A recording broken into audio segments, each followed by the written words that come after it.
Bravado, certainly no stranger to success in their own region. Back-to-back regional wins here to cap off their season. And they've really just been on an upward trend. The player to watch out for is To Die For. He really has been the player on both sides of the field, offensively and defensively, getting the job done for Bravado, and it's been tough for them to break out so far. Great fake there from CJ. How about a third? A tap over the last man, and Happy Meal can't make the save. A hat trick for CJ. A hat trick, not even 2 minutes in. The little fake there, baiting in the defender, and then Happy Meal getting bumped as well, even on that challenge. But CJ, the ball control. And now a chance. Hold on, Happy Meal, he's got an open net, but Fever comes inside the box and makes the save, and now he's turning it back the other way. How did he go back? 2 up for Renegade. Oh my! That save from Fever wraps around and immediately shoots it. That play was all Fever. A lot of good control coming out from To Die For there, taking that initial touch just to set himself up off the wall. Now Happy Meal almost gets one. To Die For trying to flick it out. It will be Fever in a 1v1. Actually, CJ skirts across as well, and a good dunk fake from Fever. 1-0 for Renegade. And this is just the cool, calm, collected gameplay that we're seeing from Renegades. Fever doesn't even go for it. He knows that, oh, they're going to tip this ball. I'm just going to go for the challenge. It's going in. Yep. The confidence from Renegades. And now Renegades back the other way. CJ couldn't put it on target. It might have beaten To Die For on the back post. A couple of good looks from Bravado. They're only down by 1. They just need one to go through. It'll go through for Daisy, and Bravado finally on the board. And that's history. The first goal at the World Championship scored by a Sub-Saharan African player. It's Daisy, and it's to tie game 4. To Die For again called upon. See if they can put something together.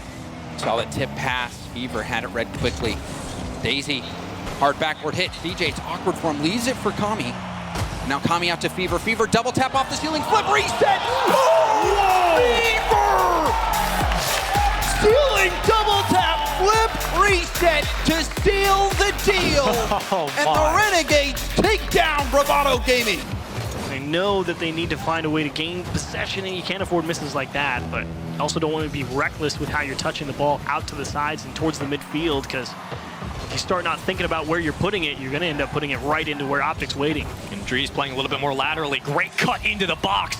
And Drees with a perfect shot. The saucy little salamander gets it done again. It's not a bad idea, Sig trying to drop it down, but when you miss the touch and both your teammates are expecting it, they have to try and adjust in a position where they're just not set up to try and handle anything quickly across the field. Nice dump to the middle. Can you reach it? Another miss from Optic gives Simbe the chance to clear the ball, but here's missed off the ceiling towards the wall, and unfortunately everybody can come up empty, and maybe a transition here. That's towards the goal. Can you get there? Don't even have to. Realize we'll collect it for free. Finally, challenges at the midfield do pay dividends as Realize puts it right on target. And Sigmatic closes the deal. That's just silly. You'll take that any day of the week, though, if your Simbe strikers would be like, yep, you double committed, you deserve it. Well, those are the kind of goals that if you get an opportunity to take those shots, we saw V1 do it in the last major, you're going to have to do it time and time again. You're not going to get much more of a freebie than that one. And now is the time to take the lead with a minute to go. And possession flips it towards the midfield. Sig is up with it off the backboard. A double tap certainly will be good. And Sig gives Simbe the lead. And they're popping off every time they score, letting everyone know that they're happy with it. That's a great touch from Sig. The receive and not to go straight towards net, take it towards the backboard, hit the double tap, take it away from the defender. Great control from Sig there. Drees to the center. Still live for Optic, but not very threatening at the moment. We've seen that before where Senbei had been able to find a moving clear, but they missed it again, and it's given right back to Optic. Another chance for a challenge. It will be there. Enough numbers around? No. Can Senbei find the clear with 5 seconds to go? Ball still alive on the orange side of the field. Drees following in. Great touch. Backboard. Optic alive. Still up for anyone's ball. A touch. A chance. It's good from Illusion. And Optic take the series 4-0. And we talked about that Space Station Gaming heartbreak. We had the respawn save from Team Queso in winter. Yeah. And we had that kickoff moment that I'm sure they're sick to death of us talking about down in London in spring. So they'll have to build upon that experience. And Arsenal, he's got the experience to put that one away. Arsenal, the player that has had a couple of glow-ups, a couple of glow-downs, but with all of that control, KV1 being faked out as Arsenal waits beneath it and can then dribble it home at the final moment. Arsenal has said a few times as well in interviews, he doesn't really know whether to get hyped up and get pumped and get loud, or whether actually, you know, it's better for him and the team to be a little bit more demure. But dropping it down from Lost, a brilliant double tap, the club, the lead again. This is why he's so highly rated. He wasn't the most hyped player in this team. It was KV1, the 1v1 master, but Lost is just so good. That's lovely. In these tight situations in 3v3 where he has to take that perfect first touch. And suddenly we've got a few goals in this one. It really has exploded to life towards the end of game number 1. The first game that you would expect is much more important for the club than Space Station. They are the underdogs here. Their region, despite Furia excelling so much in recent times, is... And Secret taking down BDS. And Secret taking down BDS as well. It's still considered below North America, you know, so if the club can take this opening game, it will just potentially open the door for the rest of this series, especially the way they've won it. Both teams taking the lead, both teams losing it straight away. Good play all around. Retzel's there with the air dribble. Oh! And how's that one gone in? Oh, that is nasty. Retzel shouting towards the crowd and towards the club. Let's go. Onto that top corner. Oh. What a wonderful touchdown. So perfect, in fact, that it leads into an opportunity to score, but Astronomic removing that threat from the pitch. Arsenal takes it high, but Cave wants to intercept to the ceiling as well. As he lands, though, pumped to the backboard by Daniel. Lost, though, missing. Rettles to shoot. Crossbar down. Overtime. I've got no idea how that happened at the end there. I thought Daniel made the wrong decision going for the backboard, but for some reason Lost missed it. Maybe he was concentrating elsewhere, but Space Station Gaming have started the overtime better, so much better. They've started it perfectly. Daniel is amazing. You leave the backboard undefended once, it's fine. You do it twice and Daniel is going to punish you. In 7 seconds, the chance reigns through the Wildcard arena and Space Station on series point. These late nudges over the top from the club, it's not quite an air dribble, it's just a late tap, a flick over the top of the defender. It's been pretty effective. Space Station Gaming is struggling to read them, and it's all from that touch from KV1 earlier that this attack begins. Space Station Gaming do manage to get it away with a flick from Arsenal, a pretty boostless effort. Can't do too much with it, and Lost get the next touch. Daniel's missed it. He's missed a couple on the backboard and the both backboards in the last little while. But does manage to, you know, whip round immediately. No way. Get the demo in. No way. Daniel! You are gross, mate. Who needs backboard play? Who needs the ball, Stumpy? Who needs to hit the ball? Just tap it towards their goal from your own goal line and demolish everybody in front of your path. Certainly he's taken a bit of a step down from recent years, but still a formidable opponent, and I think you're right. If he's playing well, Dignitas is in good shape. You'll be looking for those midfield challenges and a lot of isolated plays for Dignitas, but the infield passing has been phenomenal as of late, and so has the redirect game from apparently Jack to kick this one off. Nice play from Dignitas in general. Scrub just trying to make sure that he can beat Gladiators to the ball, and Appjack, that's a beautiful lift out and towards the middle. Didn't really care if it went in, probably was going to have somebody out there. Thankfully gets it in between the goalposts. Dignitas opening it up nicely. A lot of good speed to the ball. Which just means that you're knocking on series point if you're Dig, and I don't think at this moment in time there's any reason to doubt them going forward. How can you? I mean, you see Gladiators try and make the adjustment, increasing pace of play, and you got slapped even harder than you did in game 1. I mean, this was a tough one to swallow, as that one gets through Max U as well, is getting a little antsy about maybe getting demoed, and they're going to put in 6 in the end of game 2. You can see Max U, you can see Scrub Killer coming. He's like, oh boy. It's not an enviable spot to be in here if you're Gladiators. This is tough. I mean, within, what, 10 seconds? Game 3 looks completely out of reach. I mean, it was within 1, and even if Gladiators were just sitting there trying to figure out a way to get possession, you can score 1 at any time. Anyone can make a misplay or miss a touch or something, and you can get right back into the game, but then you have a slow floater of a ball go over your head in the top right, and you're like, we're down 2, and then the kickoff happens, and you give up a second one, it's like, okay, game 3's chalked. Just like that. I'm trying to remember because this kind of series is a bit homogenous. It's all coming together. Have we seen Gladiators score yet? No. Yes. One time. 53 seconds, game 1, Max U. All right. Well, at least you have that going for you. I'm glad I wrote that down. 2 goals in a minute and a half? Yeah. See if you can find a way back right there. You got nothing to lose now. I mean, just press 3 up at a time, honestly. What do you potentially have to not gain from triple committing? But in this instance, we don't do it often. I think it's fair to say that this series is being wrapped up relatively quickly. I think this series is done. I think you may be correct, Spaceman. Scrub Killer scoring uncontested here out of the corner. Beautiful pass to himself, to be quite honest. That is a gorgeous piece of timing. Not a lot of purpose behind some of these passes, as Everybody all jammed up there for 0-1. They do clear the zone, and the spacing for them probably, Daz, could be a little bit better as well. Yeah, I mean, as you see Astral there, Astral's gonna catch him out. Beautiful work from the Belgian as he gets the lead for K-Corp. It's almost like K-Corp was just lulling them to sleep, and then all of a sudden, oh yeah, by the way, Astral still got his flip. Caught him off guard. 2-1 now the lead for K-Corp. The only thing now the 0-1 can kind of hang their hat on here is no lead is safe at this level. Not at all. Meanwhile, you see Astral once again in the air. You have to not, I mean, you can't let this guy warm up. That might be safe. You can't let this guy warm up. Astral having a game here. Look at that carry, gets the flip reset, and the defense just can't get back in time. Astral, oh my goodness.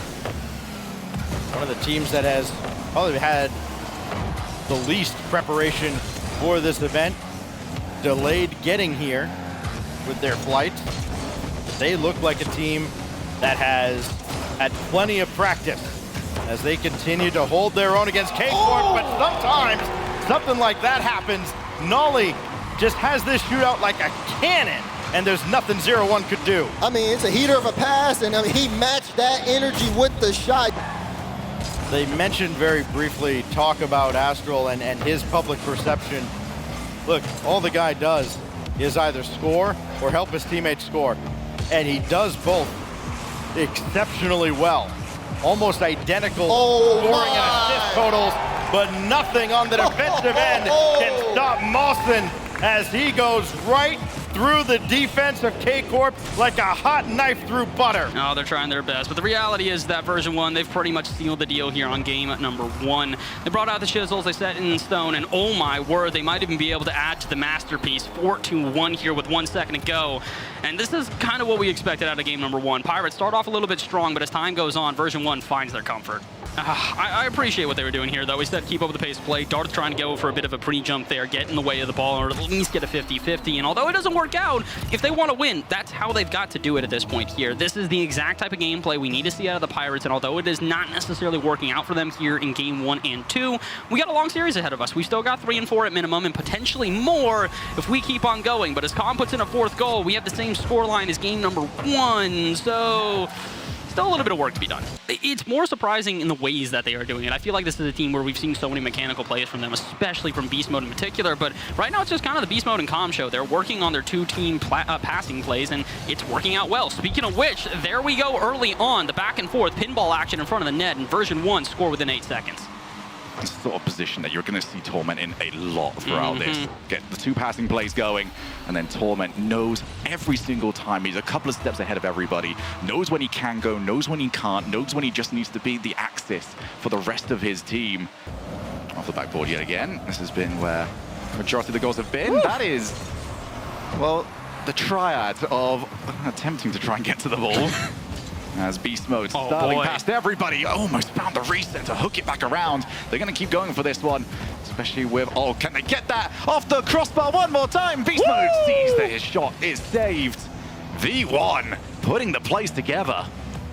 You got to give credit, though. The Pirates seemingly holding... Okay, never mind. Caster Curse shows itself yet again, and honestly, it's a beautiful play for it to show on Beast Mode. Cherry picks out of midfield, and my, oh my, what a touch. I think this is one that you might have got used to seeing over the last few seasons. And a latency from KCP, but they escape. And with that, they hold on to the 1-goal lead. Senzo burning a lot of boost to circle it back through the midfield. He'll do so. And now we play it through the corner. Here we go. Adjacent wing, you have members in front on the center, but again, it'll be a little bit too high off the backboard. Cut down and no extra follow-up from Veloce. They have the boost to be able to meet this ball, but they don't have the positioning in the moment. You got the fake. With a great fake. Is it going to roll in? Yeah, it probably will. It's a 2-0 lead for KCP. Oh my word, look at this play. You get the flip reset, fake, impressive goes above, expecting a touch, then super lucky, past the second, the third gets bumped out of the way, 8 seconds left. The Pioneers definitely securing the first game. A lot of players feeding for this ball, vying for a spot, but as of now, KCP should have possession. I think a lot of people, even the desk, were talking about the Pioneers and that series against BDS in the spring major. Was it a fluke? Was it something that was calculated? Senzo, this was certainly calculated. What a shot. And great read from the back corner. This is why timeouts are great. You get a chance just to breathe. And a redirect from Senzo. Catch the defense off guard and cutting it down in the front of the box. Here comes an extra challenge. It's a bullet towards the net, but it's quickly saved. Hold on. Ball still alive. KCP now throwing everything they have at this. Oh, come on. This is insane. That shot on target. The last man rotating in. Picture perfect timing. Gets the save, but they're still stuck on defense space, man. Maybe a double tap could end things, and it does. 6 minutes into OT and Banana Head puts this beauty in. That's a grueling OT winner, and the golden goal goes to KCP. 3-2 with a ridiculous double tap from Banana Head. As the Pioneers roster, they get 9th through 12th at the London Major. They've had their fair chances. They know what it takes to make the run, and SMW plays it high off the left post. Bounces off the corner, and now the ball is alive for anyone's grabbing, but we see how things play out for the moment. Great follow-up, falls all the way in. Banana Head gives Pioneers a lead. This is the creativity that is simply on another level in comparison to Veloce. When are we seeing these types of mechanics come out from anybody on the opposition? We aren't. Banana Head taking charge. Is a loss where they played against Furia. They're trying to fix that here, and I think so far they're doing pretty well. If they can keep this up, Secret are going to need to step up their game. Yeah, this is one of those ones that if we stick like this and get towards the end of this game with the result intact, we'll ask, all right, what was Semper doing well? It was just good Rocket League. Fundamental Rocket League, doing it at their best. We do get the ball on the line, and Chaussette will bundle the ball over, give them that 3-goal lead. And outside of a calamity, Semper should have this game won. Yeah, with 1 minute to go, now it is pretty beyond Team Secret. Semper are just going high every single time. And if Semper keep doing what they're doing, they're not going to concede flashy goals, which really limits Secret's pop-off potential as well. Let's find out. A massive 5 minutes ahead of Team Secret. There's been a few teams that we have looked at and said, all right, you know, this maybe isn't the round where your entire tournament is decided, but I feel like for both these teams, this is one of the massive ones, because this is the sort of standard of team that you are expecting to see. Maybe later on in the tournament. Okay. Perfect start from Knight. 17 seconds in. A huge infield pass from Sad. Connects with the Knight, who's stuck around in the Semper half there. Just made himself an option. That is exactly what Secret needed. It's a shame for Team Secret that things are just not going their way at times, but really, have they deserved any wins here? I don't know if they have, with how many easy chances they've squandered, how many big mistakes they've made in defense. They've got another one here, and they take it. Math puts in the second goal. Just like Game 3, they've got their noses in front. Now, can they do what they didn't do in Game 3 and keep it that way? That's huge for Secret as well, because if that was contact made, hey, we're going to have people scrambling to get back, maybe not in time. Castillo, I mean, Chaussette, I should say, can't get in front of the ball. It's rather unfortunate for him, out of boost. Castillo, though, daring towards a challenge. Is that going to go in? Yes, it is! Sweep for Semper! What a goal by Castillo to finish things off. That last touch absolutely necessary to beat Knight to the punch and to get the ball on target. They have all shown up. Huge series for Semper. They were consistent. They came back from behind in 2 games there, even when Secret started to rally after the timeout, and they sweep their opponents. That is a huge surprise. I mean, I thought Secret were the slight favorites here, but unfortunately for them, unfortunately for South America, they are way off their pace that they started off day 1 London with. And fortunately for Europe, Semper have really shown up. I mean, the difference that we just saw there, a 3-man team, not exotic, styling on everyone. The whole team shows up and plays brilliantly. That is a great sign for them. Europe looking good, NA looking good, OCE looking good on day 1. They're all going to be playing against each other tomorrow with MENA, SSA, APAC, and South America teams all 0-1 after the day. So they're all going to be playing against each other as well. I can't wait to see the draw, but this is really quite fascinating. Everybody's brackets